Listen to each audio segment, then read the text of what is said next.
എന്ന് പറയുന്ന ഒരു വ്യക്തി കാരണം ഇപ്പോഴേ 10-30 വർഷം ഈ ഫീൽഡിൽ വന്നിട്ട് അഭിലാഷ് നിലവിലൊന്നും ഉണ്ടാക്കാനും സാധിച്ചിട്ടില്ല ഇതുവരെയായിട്ടും. അഭിലാഷിന്റെ ബുദ്ധിമുട്ടുകളും അതുപോലെ തന്നെ ഞങ്ങൾ രണ്ടും ഒരു തുല്യമായി നടക്കുന്നു. അല്ല ആ വീടിന്റെ കാര്യമൊന്നും ഞാൻ പറയില്ല. തുല്യമായ രീതിയിൽ പറയാം. ഞാനും അഭിലാഷും എന്ന് പറയുമ്പോൾ ഞങ്ങള് സ്കൂൾ കാലം പോലെ ഒരേ രീതിയിൽ വന്ന ആൾക്കാരാണ്. അപ്പൊ ഞങ്ങൾ ഓരോ പ്രൊഫഷണൽ പ്രോഗ്രാം ചെയ്യുന്ന ആൾക്കാരാണ്. എല്ലാവർക്കും ജനങ്ങൾക്ക് അറിയാം. അപ്പൊ അഭിലാഷിനെ സംബന്ധിച്ച് ഞാൻ എടുത്തു പറയാനുള്ള എന്റെ ഏറ്റവും വലിയൊരു കാര്യം എന്ന് പറഞ്ഞാൽ അഭിലാഷ് ഒരുപാട് മിമിക്രി താരങ്ങളുടെ കൂടെ ഒരുപാട് സിനി ആർട്ടിസ്റ്റുകളുടെ കൂടെ ഒക്കെ അഭിനയിച്ചു. അദ്ദേഹം ഇപ്പോഴും മൂവാറ്റുപുഴയിലെ അസറ്റാണ്. മൂവാറ്റുപുഴയ്ക്ക് വേണ്ടി വളർന്നൊരു കലാകാരൻ സാഗർ ഷിയാസിക്ക, അതുപോലെ തന്നെ നമ്മുടെ പ്രിയപ്പെട്ട അബീക്കൊക്കെ ശേഷം നമ്മുടെ മൂവാറ്റുപുഴയ്ക്ക് അസറ്റാണ് ആട്ടായം അഭിലാഷ്. അതുപോലെ തന്നെ ജനങ്ങൾ എനിക്ക് തന്ന ഒരു പേരാണ് മാഹിൻ മൂവാറ്റുപുഴ. ഞാൻ സ്വന്തമായി ഉണ്ടാക്കിയ പേരല്ല, ജനങ്ങൾ തന്നൊരു പേര്, എന്റെ സ്വന്തം നാട്ടുകാരെ. അപ്പൊ അത് ഞങ്ങൾ എന്നും അവരോട് കടപ്പെട്ടിരിക്കും. നിങ്ങൾ രണ്ടും മൂവാറ്റുപുഴക്കാരാണ് ശരിക്കും.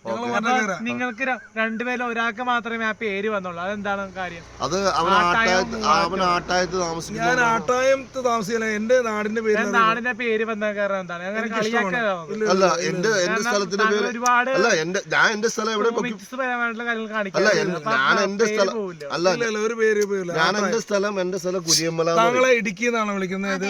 എന്നാണ് വിളിക്കുന്നത്? ഇടുക്കി. എന്റെ പേരല്ല ആളുകൾ യൂസ് ചെയ്യുന്നത്, കൂടുതൽ ഇടുക്കി എന്നാ പറയാ. അത് ഞാൻ ഇടുക്കിക്കാരി ആയതുകൊണ്ട് എന്റെ കൂട്ടുകാരിയുണ്ട് മായ എന്ന് പറഞ്ഞ എന്റെ ഒരു പ്രിയപ്പെട്ട കൂട്ടുകാരി കാരണമാണ് ഞാൻ പരിചയപ്പെടുന്നത്. അപ്പം ഒരു മിനിറ്റാ, അതൊന്ന് മായ എന്ന് പറഞ്ഞത് നമ്മുടെ ഒരു സുഹൃത്ത് പുതിയ വർക്കിലെ ഹോംനെറ്റ്സിന്റെ ഡയറക്ടർ ഗ്രൂപ്പിലൊക്കെ അഭിനയിച്ചു. അപ്പൊ അദ്ദേഹം കാരണമാണ് ഞാൻ നിഷയെ പരിചയപ്പെടുന്നത്. അങ്ങനെ ഞങ്ങളൊരു സ്കൂൾ പ്രോഗ്രാം തുടങ്ങി അല്ലേ? അവിടെ സൗഹൃദത്തിന് പോണു പരിപാടികളും സ്കൂൾ പ്രോഗ്രാമും കേട്ട് മുന്നോട്ട് പോയിക്കൊണ്ട് ആ സൗഹൃദം ഇങ്ങനെ മുന്നോട്ട് നീങ്ങി പോയിക്കൊണ്ടിരിക്കും. പിന്നെ ഞാൻ ഒരു സങ്കടം എന്ന് പറഞ്ഞു കഴിഞ്ഞാൽ ഈ കമന്റ് കാര്യങ്ങളൊക്കെ ഇടുന്നവരോട് ഒരു കാര്യമുണ്ട്. കാരണം വെച്ചാൽ ഇതൊക്കെ സത്യം പറഞ്ഞ ഒരു തമാശ, എന്തെങ്കിലും ആയി തീരാനുള്ള ആഗ്രഹം. അപ്പൊ സിനിമ എന്ന് പറഞ്ഞ സംഭവത്തിൽ കയറാൻ പറ്റാത്തവരാണ് കുഞ്ഞു ഷോർട്ട് ഫിലിം ചെയ്യുന്നത്, കണ്ടന്റ് ചെയ്യുന്നത് അല്ലെ? അപ്പൊ അവരൊക്കെ ആഗ്രഹമാണ്.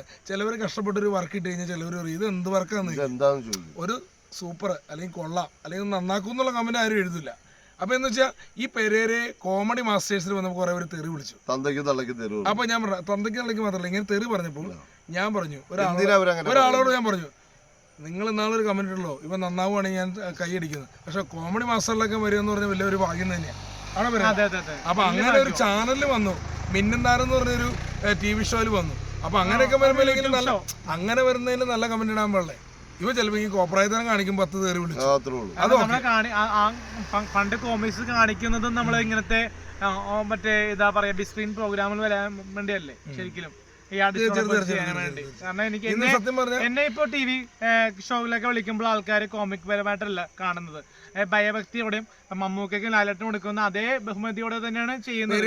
കാരണം നമുക്കും ചില സമയത്ത് ക്യാരവാൻ പ്രൊവൈഡ് ചെയ്യാറുണ്ട്, പക്ഷെ നമുക്ക് റൂം പ്രൊവൈഡ് ചെയ്യാറുണ്ട്. പക്ഷെ കാരണം കിട്ടുന്നുണ്ട്. കാരണം ക്യാരവാനിൽ ഒരുപാട് അടിച്ചുകൾ ഉണ്ടാവുമല്ലോ. ഞാൻ പറയട്ടോ ക്യാരവാനിൽ ഒരുപാട് അടിച്ചുകൾ ഉണ്ടാവും. അപ്പൊ നമുക്കൊരു മുറി പ്രൊവൈഡ് ചെയ്യും. എനിക്ക് എല്ലാ സെറ്റിലും AC റൂം ഉണ്ടാവും ഫിലിം സെറ്റില്. പൈസ എവനാ കൊടുക്കണെന്ന് മാത്രം അല്ല, പ്രൊഡ്യൂസറാ കൊടുക്കണം. അതുവിടെ അപ്പോൾ പെരേര ഇപ്പൊ ഒരുപാട് കഷ്ടപ്പെട്ട് കയറി വന്ന ജൂനിയർ ആർട്ടിസ്റ്റായിട്ട് പോയി. അവിടെ നിന്നും പല പരിഹാസങ്ങളും കേട്ട് പുള്ളിയുടെ പ്രയത്നം കൊണ്ട് റിവ്യൂ പറഞ്ഞ് സോഷ്യൽ മീഡിയയിൽ കണ്ടന്റ് ചെയ്ത് അല്ലേ, ഒരുപാട് മീഡിയാസ് സപ്പോർട്ട് ചെയ്ത് പേഴ്സണലായിട്ട് അവരെ മീഡിയാസിലെ ചേട്ടന്മാരൊക്കെ സപ്പോർട്ട് ചെയ്താണ് ഒരുപാട് ചെയ്തു അങ്ങനെ കയറി വന്നത്. പിന്നെ സപ്പോർട്ട് ചെയ്ത രണ്ടുപേരുടെ പേര് പറയാം, റസാഖ് മട്ടാഞ്ചേരി, ആറാട്ടണ്ണൻ, ഇവർ രണ്ടുപേരും സപ്പോർട്ട് ചെയ്തിട്ടുണ്ട്. പിന്നെ ഓൾ ബ്രൈറ്റ് ആണ് ഇവന് നല്ല കഥാപാത്രം കൊടുത്തത്. അപ്പൊ അത് വരാൻ കാരണം അത് പ്രൊഡ്യൂസ് തന്നെ ആറാട്ടണ്ണൻ തയ്യാറായി നടന്നില്ല. അതിന് പകരം വന്ന ആളാണ് നിഷ ഇടുക്കിയാണ് വന്ന്. നിഷ ഇടുക്കിയുടെ ചാനലിലൂടെ 60,000 രൂപ എന്തോ ആയിക്കോട്ടെ ആ സമയത്ത് വന്നില്ലായിരുന്നെങ്കിലും മൂന്ന് ചെയ്യാൻ. കാരണം അങ്ങനെ ഒരു സംഭവം നായകനായിട്ട് കാരണം ഇതുവരെ ചെയ്തതിൽ അതൊരു ലെങ്തി ഷോർട്ട് ഫിലിം അല്ലെങ്കിലും ഒരു 6 മിനിറ്റിന്റെ ഷോർട്ട് ഫിലിം പിടിക്കാനുള്ള ചങ്കൂറ്റം കാണിച്ചൊരു പെൺ പൗരാളി എന്ന് പറയാം തന്നെ. അവിടെ ഞാനുണ്ടായിരുന്നു, അഭിലാഷ് ഉണ്ടായിരുന്നു, പിന്നെ കുറെ ആർട്ടിസ്റ്റുകൾ മായ ഇടുക്കി, സിന്ധു ചാലക്കുടി, പിന്നെ പിന്നെ ഞാൻ വേറെ കാര്യം ചോദിക്കാം. അല്ല ഞാൻ കാരണം ഞാൻ മേക്കപ്പ് മാൻ എന്ന് പറഞ്ഞ സിനിമ കണ്ടതാണ്. അതിനകത്ത് ഒരുപാട് ജൂനിയർ ആർട്ടിസ്റ്റുകളെ കളിയാക്കുന്ന രീതിയിൽ പറയുന്നുണ്ടായിരുന്നു. അതൊരു കാര്യം എന്ന് വെച്ചാൽ ജൂനിയർ ആർട്ടിസ്റ്റുകളെ കളിയാക്കുന്ന വെച്ചാൽ അവർക്കൊരു വേണ്ടി അവർക്കൊരു മുന്നിലേക്ക് എത്തണമെങ്കിൽ സ്വന്തമായിട്ട് ഇപ്പോൾ ആണെങ്കിൽ ഒരുപാട് കണ്ടൻസ് ഉണ്ട്. ഒരുപാട് പേര് മെയിൻ സ്ക്രീനിലേക്ക് എത്തുന്നുണ്ട്. കാരണം അറിമയത്തിലൂടെയും കുറേ പേര് വരുന്നുണ്ട് സിനിമയിലേക്ക്. അപ്പോൾ ഈ ജൂനിയർ ആർട്ടിസ്റ്റുകൾക്ക് എല്ലാവർക്കും ഈ ഇടുക്കി, തിരുവനന്തപുരം, കൊല്ലം എന്നൊക്കെ പറഞ്ഞ പേര് വരുന്നത് എന്താണ്? അത് അവരുടെ നാടിന് ഇഷ്ടപ്പെടുന്നുണ്ട്. അവരൊക്കെ ഇങ്ങനെ ഒതുങ്ങിപ്പോണില്ലേ സിനിമയില്? ഒരു ജനിച്ച സ്ഥലപ്പേര് കൂടി അറിയാനാണ് ഇഷ്ടപ്പെടുന്നത്. ഞാൻ ആദ്യം സിനിമയില് അതിനെപ്പറ്റി ഭയങ്കര രീതി കളിയാക്കുന്നില്ല. പറയണേക്ക് ഞാൻ ആദ്യം ജൂനിയർ ആർട്ടിസ്റ്റ് ആയിട്ട് പോയ സമയത്ത് ഞാൻ സ്ഥലപ്പേര് ആലുവയായിരുന്നു. അപ്പൊ എന്നെ എല്ലാവരും നിഷ ആലുവ എന്നായിരുന്നു ഇട്ടോണ്ടിരുന്നത്. ഞാൻ കോർഡിനേറ്റർ വർക്ക് കൂടി ചെയ്തിട്ടുണ്ട്. അപ്പൊ ഗ്രൂപ്പുകളിലെല്ലാം നിഷ ആലുവ എന്നാണ് വന്നുകൊണ്ടിരുന്നത്. അത് കഴിഞ്ഞിട്ട് പിന്നെ എന്റെ നാട്ടുകാരാണ് പറഞ്ഞത്, നീ എന്തിനാണ് ആലുവ എന്ന് ഇടുന്നത്, നീ ജനിച്ചു വളർന്നത് നിന്റെ സ്ഥലപ്പേര് കൂട്ടിയിടാം. അപ്പൊ അങ്ങനെ വലിയ അവര് തന്നെയാണ് ജനിച്ച നാടാണ്, പേടിക്കേണ്ട കാര്യമില്ല. പേടിയുണ്ടെങ്കിലല്ലേ ഇപ്പൊ നമുക്ക് ആരെങ്കിലും പേടിയുണ്ടെങ്കിൽ. കാരണം എനിക്ക് ഈ സിനിമയെ പറ്റി ഇപ്പൊ പറയാനല്ല, സിനിമയെ പറ്റി പറയുന്നതല്ല. കാരണം ആ സിനിമയില് വിവരമില്ല പയ്യന് വിവരമില്ല പെണ്ണെന്ന ഒരു സ്റ്റേറ്റ്മെന്റ് പറഞ്ഞു. അത് ജയറാമേട്ടൻ കല്യാണം ചെയ്യുന്ന സീൻസിൽ കൊച്ച് മറ്റേ ബന്ധുക്കൾ വേണമെന്ന് പറഞ്ഞു. അപ്പൊ ബന്ധുക്കൾ വേണമെന്ന് പറഞ്ഞു. അപ്പൊ സുരേട്ടന്റെ ക്യാരക്ടർ പ്രൊഡക്ഷൻ റോളാണ്. അപ്പൊ ഒരുപാട് ജൂനിയർ ആർട്ടിസ്റ്റ് സെറ്റിൽ ഉണ്ടായിരുന്നു. അവളെ താലി കെട്ടണതിൽ കൊണ്ടുവന്ന് ഫോട്ടോ എടുത്തു. ആ ഫോട്ടോ എന്തോ സിനിമയിൽ ഒരു സീൻസിൽ കാണിച്ചു. ഇങ്ങനെ ഫോട്ടോ എടുത്തു എന്ന് പറഞ്ഞു. ഈ അവര് നടിയായിട്ടൊക്കെ വന്നപ്പോഴേ ഇവര് കല്യാണം കഴിച്ചെന്ന് പറഞ്ഞു. അപ്പൊ ഇത് ഫേക്ക് കല്യാണമാണ്, ഇതൊക്കെ ജൂനിയർ ആർട്ടിസ്റ്റ് ആണെന്നൊക്കെ പറഞ്ഞു. അപ്പൊ ഒരു ചെറിയൊരു കളിയാക്കൽ ആ സിനിമയിൽ വന്നിരുന്നു. ഈ സിനിമയ്ക്ക് ശേഷം വല്ല പടം ചെയ്യുന്നുണ്ടോ കഥ? അല്ലെ കഥ പറഞ്ഞോണ്ട് ചോദിച്ചത് താങ്കൾ ആ പടം ചെയ്യുന്നുണ്ടോ? അതല്ല, അതില് ഒരുപാട് മറ്റേ സ്വഭാവ മറ്റേ ഇതില് കൊറേ ഞങ്ങളിപ്പോ നടിമാരെടുക്കുന്ന അപ്പൊ സപ്പോർട്ട്